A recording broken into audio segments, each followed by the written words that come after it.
Um, we'll get rolling. So my name is Hillary, and I am the Media and Marketing Director for ONETrack International.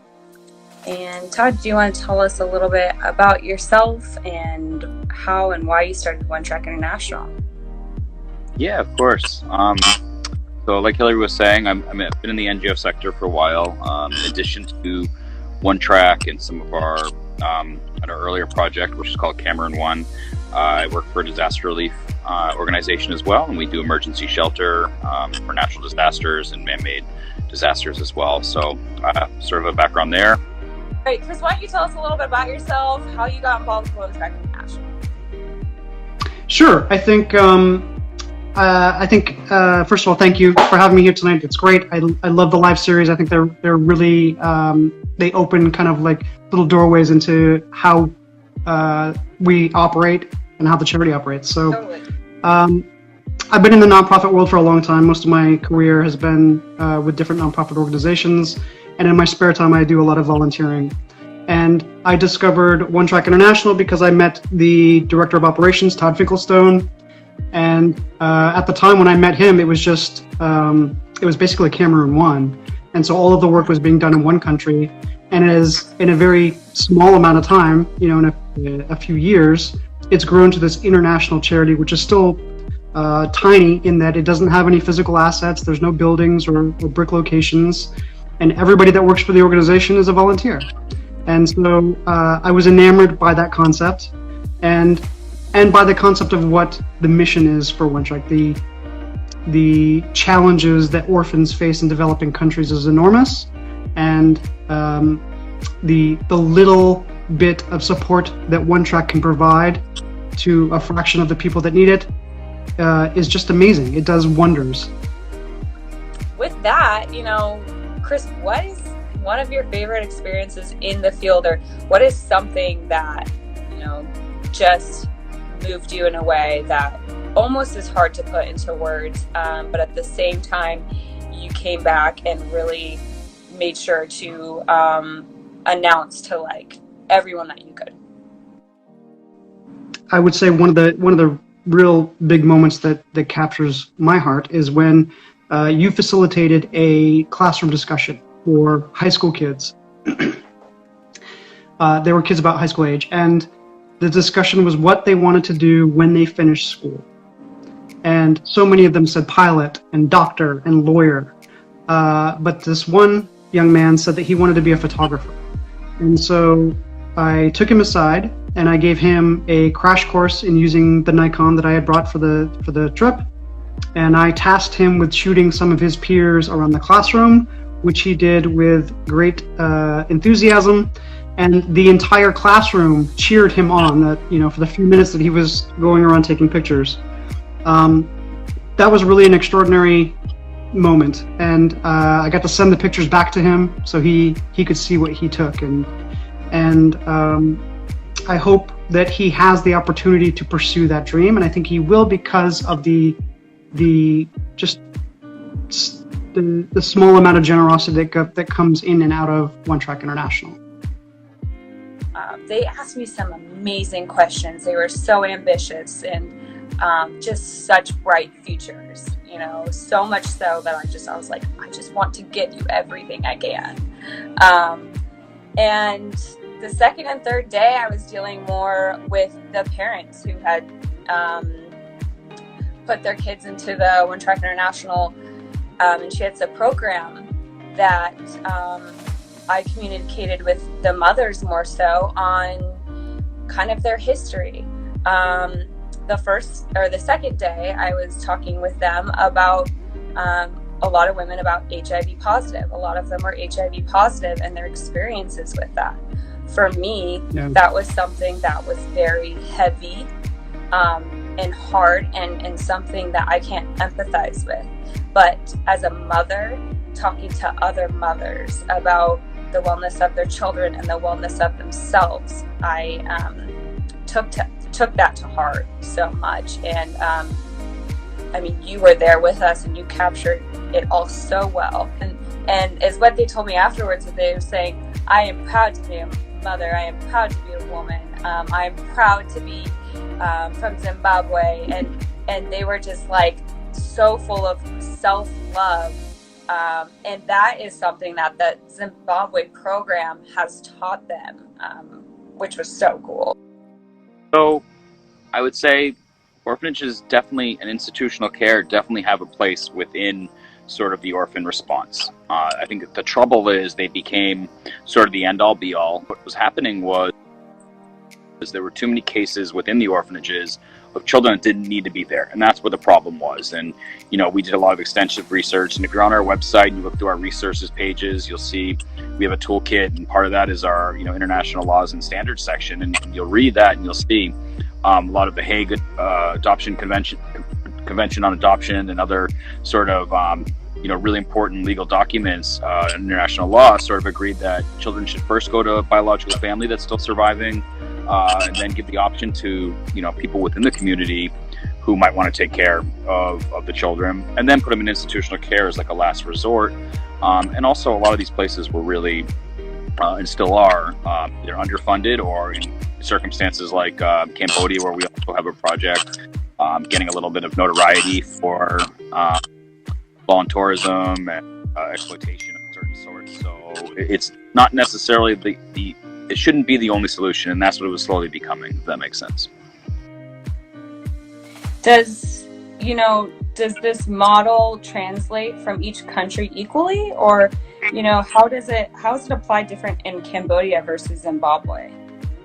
Yeah, the reintegration program has been so far, been different. We're now on 4 continents, and it's been different in every place. And sometimes that's just the context of what we're working on, and sometimes it is just very cultural. And I don't want to speak for how different cultures operate in a live setting. It's for really people of those cultures to explain to you. But Sub-Sahara is a completely different context than Central America, than is Southeast Asia, and we've learned quite a bit of different safeguarding processes, different family dynamics in general. Like what family means, right, is a completely different thing, and that's not just region to region. That's home to home. That's within the same community, what family is can mean a totally different thing. And that's why having an understanding of case by case, project by project, region by region, understanding that we could never have as just an international operation without partners and strong communities that want to be involved in this at this level, is really how it's working. And we're going to expand. As we expand, we're going to take in those considerations even in different ways. So yeah, I know. One thing in having visited both Zimbabwe and Cambodia and a few other programs is that I have really appreciated the way that you have gone in, and ONETrack has gone in, and you work with the community members and you work with the programs to know what the best solution is there, and that is built from the ground up, and that is built from what works there and how we can work with them, and not just come in and tell them our ways. But yeah, it's open ears and hearts, and trying to like accommodate their needs and assessments as much as we can. Is familiar with kind of what's going on with Zimbabwe right now. We did just do a post on it, on how they're kind of dealing with COVID. As Chris mentioned, the program kind of serves as a soup kitchen, so kids come there. It's a safe place for them. They have learning there, and they're supplied books and fees and food every day. With COVID, that has actually been shut down, and so the program is trying to actually mobilize those supplies and the food out to the families, which is actually really hard right now. I know that you can donate $30, and it provides a food hamper for a family for a month. $30 for food for a month for a family. I just think that was so remarkable that they're able to do that and get the food to the family, regardless of the obstacles that they're facing right now with COVID, which Zimbabwe is so susceptible to because of their living conditions.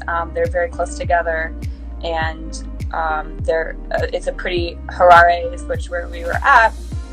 has a fairly large population. So that's just a little update on how you guys can support that Zimbabwe program if you feel the need to. Yeah, I think what surprised me was the we went there because it's an orphanage and that's our primary focus, and it's a very small operation, but they do so much for that community. It's a soup kitchen, so that any of the children or caregivers in the area can come and get a free meal. It's an informal school, so the kids can have the opportunity to catch up to formal school. They get an opportunity to get a uniform and the textbooks that they need to succeed in school. There's just so many of the things that we take for granted, especially here in the U.S. It was so enlightening and so inspiring. In no way was I there feeling sad for these people. They were such an inspiration to me, almost. Yes. I'm sure more than I was to them. I came back and I just was a different person having that experience there.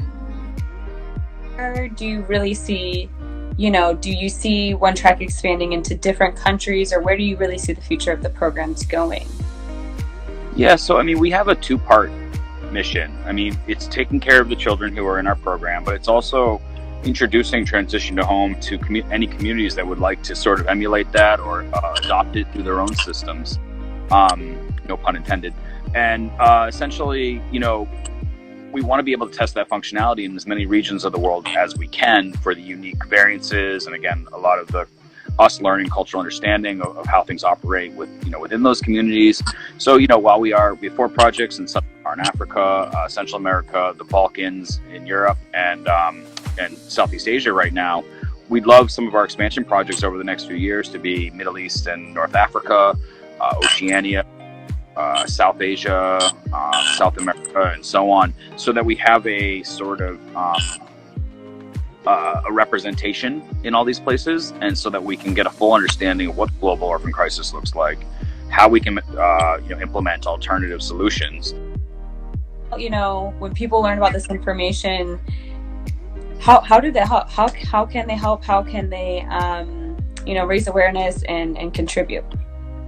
Well, there's a variety of ways, and it depends on the level of engagement that you personally want to be involved in. We're very lucky. We have a growing, expanding community of wonderful people. We've been really fortunate. And I guess you do some interesting stuff, and you draw the right people, and we love our community so far. And they have so many different talents. So how can we utilize what you do or want to do? With us, we've been entirely volunteer staff, which is great. And so it gives us the opportunity to offer different ways for people to be involved. Chris, do you have anything else to add? Yeah, I would just say that that volunteering has been a profound experience for me, and I'm running on 2 different devices here, so I'm looking in different places. But being a volunteer and being in the service of others is something that I've been drawn to. I've spent most of my career in the nonprofit world, but in volunteering, what I love about volunteering with ONETrack, especially being a part of the team, is that nobody takes a paycheck, and yet we're all so focused and eager to affect positive change in the world that we're doing it off the side of our desks at night or when we have time.